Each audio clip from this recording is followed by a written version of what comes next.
வணக்கம். நீங்கள் இணைந்திருப்பது அக்கினியின் தமிழ் செய்திகளுடன். முதலில் தலைப்புச் செய்திகள். ஊடகவியலாளர் பிரகீத் எக்னலிகொட கடத்தல். ஸ்ரீலங்கா ராணுவ அதிகாரி அதிரடியாக கைது. இலங்கையில் பெரும் ஆபத்தாக மாறும் நோய், சுகாதார பிரிவு விடுத்துள்ள எச்சரிக்கை. டக்ளஸ் தேவானந்தா ஒரு சாபக்கேடு, இபிடிபியுடன் தொடர்பை தவிர்த்தால் ஆதரவு. ஜனாதிபதியின் ஜெர்மன் விஜயம், விடுதலை புலிகளின் சந்திப்பே பின்னணியா? அவசரமாக ராணுவ பலத்தை அதிகரிக்கும் கனடா. தொடர்பென விரிவான செய்திகள். இந்தியாவின் குஜராத் மாநிலம் அகமதாபாத்தில் விமான நிலையம் அருகே விமானம் ஒன்று 242 பயணிகளுடன் விழுந்து நொறுங்கி விபத்துக்குள்ளாகியுள்ளது. அகமதாபாத் மேகனி நகரில் விமானம் விழுந்ததால் பரபரப்பு ஏற்பட்டுள்ளது. விமான விபத்தை தொடர்ந்து விமான நிலையம் அருகே கரும்புகை வெளியேறி வரும் நிலையில் விமானத்தில் இருந்தவர்கள் நிலை குறித்து அச்சம் ஏற்பட்டுள்ளது. விபத்துக்குள்ளான விமானம் ஏர் இந்தியா விமானத்தை சேர்ந்தது என முதற்கட்ட தகவல் வெளியாகியுள்ளது. ஊடகவியலாளர் பிரகீத் எக்னலிகொட கடத்தி காணாமல் போகச் செய்யப்பட்டமை தொடர்பான மேல் நீதிமன்ற விசாரணையில் முக்கிய குற்றவாளியான ராணுவ புலனாய்வு பிரிவைச் சேர்ந்த ஓய்வு பெற்ற பிரிகேடியர் சம்மி குமார் ரத்ன கைது செய்யப்பட்டுள்ளார். முக்கிய சாட்சியை அச்சுறுத்திய குற்றச்சாட்டிலே அவர் கைது செய்யப்பட்டுள்ளார். இந்த நிலையில் அவர் இன்று திருகோணமலை நீதவான் நீதிமன்றில் முன்னிலைப்படுத்தப்பட்ட பின்னர் இந்த மாதம் 25ஆம் தேதி வரை விளக்கமறியலில் வைக்கப்பட்டார். ஓய்வு பெற்ற பிரிகேடியரின் தனிப்பட்ட தொலைபேசி எண்ணை பயன்படுத்தி பலமுறை மிரட்டல்கள் விடுக்கப்பட்டதாக அவர் மன்றில் முறையிட்டார். அத்துடன் 2025 ஜூன் 6ஆம் தேதியன்று முன்னாள் ராணுவ அதிகாரி ஒருவரால் அதே தொலைபேசி எண்ணிலிருந்து சாட்சிக்கு அச்சுறுத்தல் விடுக்கப்பட்டது. இந்த நிலையில் சாட்சிகளை அச்சுறுத்த பயன்படுத்தப்பட்ட தொலைபேசி எண் ஆராயப்பட்டு சரிபார்க்கப்பட்டுள்ளதை விசாரணை பிரிவின் அதிகாரி நீதிமன்றத்துக்கு உறுதிப்படுத்தினார்.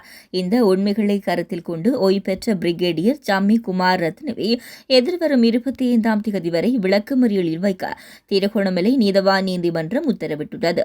அத்துடன் விசாரணைக்காக எதிர்வரும் 13ஆம் தேதியன்று நிரந்தர மேல் நீதிமன்ற விசாரணையில் அவரை முன்னிலைப்படுத்துமாறும் திருகோணமலை நீதிமன்றம் அதிகாரிகளுக்கு உத்தரவிட்டது.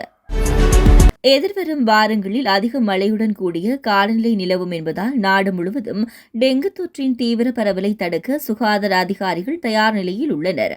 நுளம்புகளின் இனப்பெருக்கம் செய்யும் பகுதிகளை கண்டறிந்து கட்டுப்படுத்த தடுப்பு நடவடிக்கைகள் மேற்கொள்ளப்பட்டு வருவதாக சமூக மருத்துவர் பிரஷீலா சமரவீர குறிப்பிட்டுள்ளார். தற்போது தொற்றாளர்களின் எண்ணிக்கை ஆபத்தான விகிதத்தில் அதிகரிக்கப்படவில்லை. எனினும் மழை தொடர்ந்தால் இது விரைவாக மாறக்கூடும். ஏனெனில் தேங்கி நிற்கும் நீர் நுளம்புகளுக்கு சிறந்த இனப்பெருக்க இடமாக உள்ளதாக அவர் குறிப்பிட்டுள்ளார். அப்புறப்படுத்தப்பட்ட கொள்கலன்கள் மற்றும் தேங்கி நிற்கும் நீர்நிலைகள் போன்ற நுளம்புகளின் இனப்பெருக்கம் செய்யும் இடங்களை அகற்றுவதில் கவனம் செலுத்தி அதிக ஆபத்துள்ள பகுதிகளில் கண்காணிப்பு மற்றும் சுத்தம் செய்யும் நடவடிக்கைகள் தீவிரப்படுத்தப்பட்டுள்ளதாக தெரிவிக்கப்படுகிறது. உள்ளூராட்சி சபைகளில் கூடிய வாக்குகளை பெற்றுக்கொண்ட தரப்புகளை ஆட்சியமைக்க வேண்டும் என இலங்கை தமிழரசுக் கட்சியின் எம்.ஏ. சுமந்திரன் அணி வலியுறுத்தி வருகிறது. எனினும் தமிழ் தேசிய மக்கள் முன்னணி ஜனநாயக தமிழ் கூட்டணியுடன் கூட்டுச் சேர்ந்து அணியாக சபைகளை கைப்பற்ற முற்பட்டதை அடுத்து தமிழரசுக் கட்சி இபிடிபி ஆதரவை நாடியுள்ளது. இந்த நிலையில் முன்னணியின் தலைவர் கஜேந்திரகுமார் பொன்னம்பலத்தை தொடர்ந்து செயலாளர் செல்வராசா கஜேந்திரனும் இபிடிபியை கைவிட தமிழரசை கூறியுள்ளார். தமிழரசுக் கட்சி இபிடிபியுடனான தொடர்பை தவிர்த்தால் அவர்கள் ஆட்சி அமைப்பதற்கு தாங்கள் பூரண ஆதரவை வழங்குவதாகவும் டக்ளஸ் தேவானந்தா தமிழர் அரசியலில் ஒரு சாபக்கேடு எனவும் செல்வராசா கஜேந்திரன் கருத்து தெரிவித்துள்ளார். அத்துடன் ஒற்றையாட்சி அரசியல் யாப்பை ஏற்க மாட்டோம் என உறுதி வழங்கினால் தமிழரசோடு சேர்ந்து பயணிக்க தயார் எனவும் அதற்கு உடன்படாதமையினாலேயே கடந்த வாரம் இடம்பெற்ற பேச்சு முறிவடைந்ததாகவும் செல்வராசா கஜேந்திரன் தெரிவித்துள்ளார்.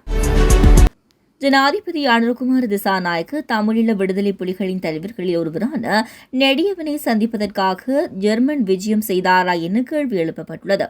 பிவித்துரு ஹெல உரிமைய கட்சியின் தலைவரும் முன்னாள் அமைச்சருமான உதய கம்மன்பில இந்த கேள்வியை எழுப்பியுள்ளார். ஜனாதிபதி அனுரவின் ஜெர்மன் விஜயம் உள்நோக்கத்தை கொண்டது என சமூக ஊடகங்களில் தகவல்கள் பரிமாற்றப்பட்டு வருவதாக தெரிவித்துள்ளார்.